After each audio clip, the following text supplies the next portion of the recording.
This was from Christy. My daughter attends a school in New York where the incomes vary.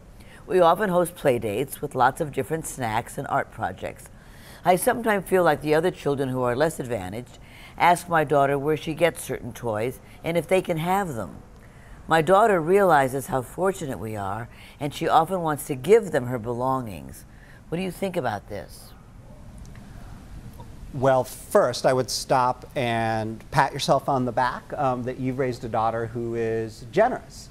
You know, it's possible, too, that maybe she feels a little guilty about the fact that she has more than some of her friends, but still, the instinct to give is a good one. Perhaps they have a giving tradition in their family. Maybe she has a jar as part of, you know, where she stores her allowance that goes towards giving. So, you know, this is something to celebrate, this instinct, right?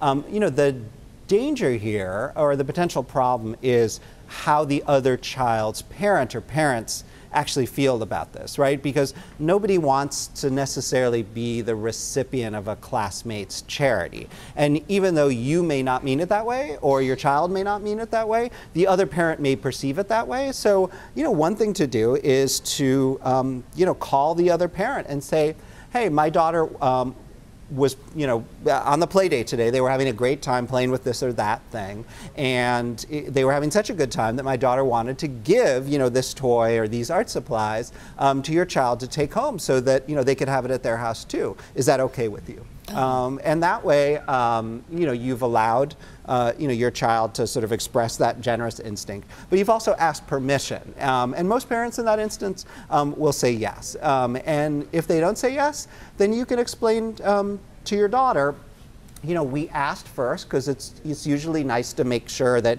you know, people have room for things or that they want more things in their house. And in this case, they decided that they didn't need it, but that's okay because we can invite your friend over again and we can enjoy this thing again in our house some other time. Right. And I think, you know, again, it's about being different, you know, and, you know, it's that the dignity gauntlet. Right. If you do feel different, you know, you will. I mean, I had a famous father, and that made me feel different. Mm-hmm. And so I know that instinct, which is to, I wouldn't let my father come to things where he'd be noticed. Mm-hmm. You know, so there's something happens in just not wanting to be different. You know? Right, and you know, we forget sometimes that, you know, we think a lot about the kids who have less than average, and a lot of the questions were about kids who have less than average. But the fact of the matter is that it's always difficult to be different, however it is that you're different. Right. It's a challenge for kids. It's something that they have to navigate. Right. You know, if they have, you know, the parents worry all the time that if they tell their kids what they have, or how much they have, or that they have more than average, or that they have a trust fund, they're going to go out bragging about it. But we forget that kids really don't want to be different. They want to fit in, right? Right? So, you know, they're probably not going to go blab about this stuff because, again, you know, they understand that it will set them apart. People might make fun of them or think they're bragging. And so, you know, by the time they're ready to sort of deal with this information and take it in, most of the time they're mature and discreet enough to keep it to themselves and handle it appropriately. Right.